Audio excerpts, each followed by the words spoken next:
Hi guys, si Bislot po ulit ito at magandang araw po sa inyong lahat. Ngayon guys, tatalakayin natin yung mga yung tanong sa group at saka yung kasamaan ko kung paano mag-apply sa cruise ship. Dito guys, sasabihin ko yung totoo sa inyo dahil gusto kong makatulong din ako sa inyo sa pag-apply nyo at mabigyan ko kayo ng inspirasyon. Okay, dati nag-apply din ako dyan sa Maynila. So ito sasabihin ko sa inyo. Unang-una, experience advantage po kasi kayo pag may experience kayo sa trabaho. Kasi pag fresh graduate, hindi ka advantage kahit fresh graduate ka pa kasi trabaho po yung papasokan natin. So kailangan natin ng experience. So pangalawa, kailangan may pasensya ka dito. Okay? Yung sinasabi ko munang experience, kailangan yung magtrabaho muna dyan sa Maynila. Halimbawa, nagtrabaho kasi kayo sa Maynila, mag-isang taon na kayo nagtatrabaho dyan. So ngayon, ang gagawin nyo, pag isang taon na kayo nagtatrabaho, pwede kayong dahan-dahanin nyo pagkuha yung mga documents na kailangan nyo tulad ng BT, Seaman Book, at saka passport. Yung tatlong yun ang uunahin nyo. So ayun, halimbawa mayroon na kayo niyan. Siyempre pasensya din dito kailangan din natin ng pasensya pag nag-apply po tayo kasi hindi naman madali na makakasampa ka kagad. Kailangan mo ng time. Ako nga inabot ako ng mga 2 taon o magdadalawang taon bago ako nakasampa. At saka marami akong pinagdaanan. Mayroong discrimination sa pag-apply. Mayroon ding nare-reject ka minsan. So yun yung documents na inaano ko sa inyo yung BTC, Manbook at passport, yun yung unahin nyo. Tapos pag mayroon na kayo niyan, habang nagtatrabaho kayo, gagawa kayo ng resume. Kailangan okay yung pagkakagawa, at mag-apply po kayo. Mayroong applyan dyan sa Maynila, dyan sa UPL, sa Magsaysay, sa Royal Caribbean, at saka mayroon sa Disney. Mayroon din naman sa Safe Sharp. Okay? At saka yung sa Virgin Cruises mayroon din. So marami tayong pagpipilian. At syempre, mga susunod niyan, pagkatapos nyo mag-apply, kailangan nyo mag-prepare sa interview. Kasi mayroong 2 interview, initial at saka yung final interview. Yung initial, nag-i-interview sila sa phone. Yung final, mismo yung mag-i-interview sa inyo, mismo yung sponsor o yung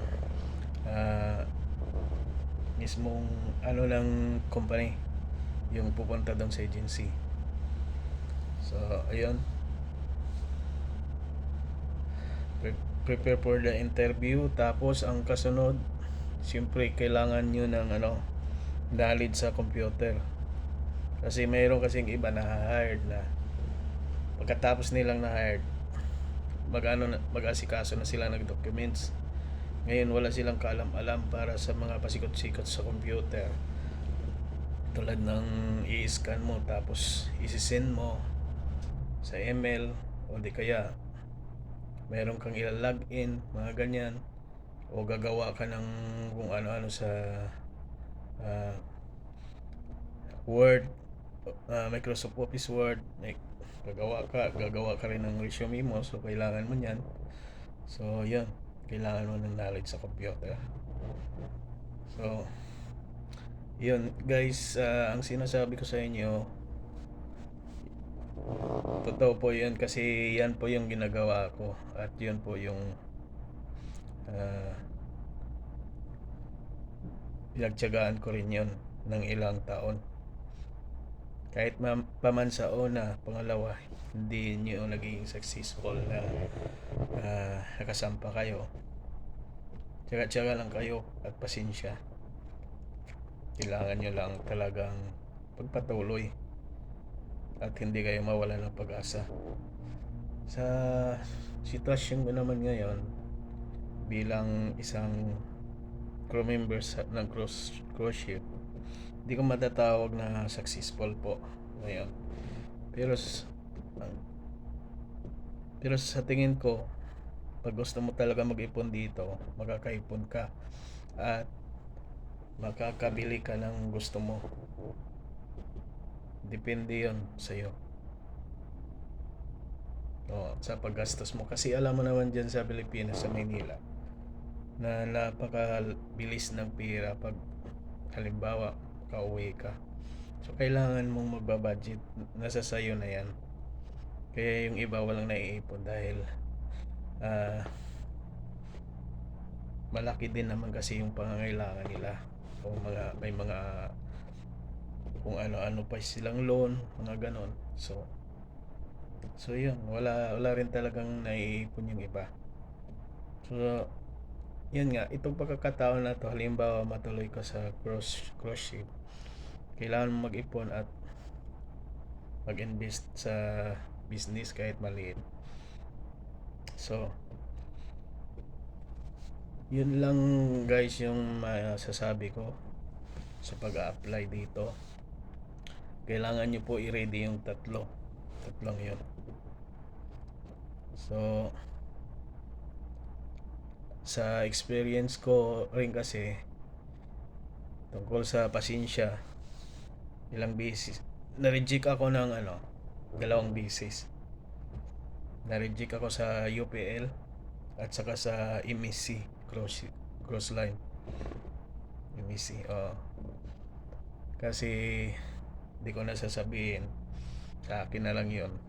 Isa yun kasi sa mga trials na pagdadaanan mo. Kailangan mong tanggapin at kailangan mong matutunan kung saan ka nagkamali. So pag isang beses, dalawang beses kang interview at bumagsak ka, huwag ka mawala ng pag-asa dahil pag-aralan mo yun kung saan ka nagkakamali. So yun, i-take note mo kung saan ka nagkakamali at saka for the next time na i-interviewin ka, makukuha mo na yung mga sinasabi. Kasi halos lahat kasi ng cruise line pari-pari yung mga tinatanong. So kailangan mo lang pag-aralan. Okay, re-research kayo. Ganyan. Okay, maraming salamat sa panonood nyo guys. At saka kung nanonood kayo, paki-follow na lang tong Facebook ko, paki-like, share nyo na rin sa iba para malalaman nila kung paano mag-apply sa cruise ship at mabigyan ko sila ng inspirasyon. Kasi hindi ko ito ipagdadamot sa inyo dahil ganyan din ako dati. Isa lang din ako nanonood sa mga videos na kung saan kailangan ko matutunan. So ayun guys, maraming salamat at sana pagbigay ako ng idea kung paano mag-apply dito sa cruise ship. Maraming salamat at paki-subscribe nyo na rin guys pala yung YouTube channel ko. Kasi may mga videos pa ako doon na mapapanood nyo doon sa mga destinasyon na pupuntahan ko. Tsaka yung mga pagluluto, mayroon tayo doon. So yun, subscribe nyo ako sa YouTube channel. open niyo po yung Facebook ko. Nasa bandang baba nandyan po nakatouch yung YouTube channel ko. Oh, okay. And kahit isi-search niyo dun sa YouTube yung pangalan ko, makikita niyo na yung YouTube channel ko. Okay guys, maraming salamat uli sa panonood nyo, at sana mabigyan ko kayo ng pag-asa para makasampa kayo sa cruise ship. Maraming salamat. God bless po sa inyong lahat. Bye bye.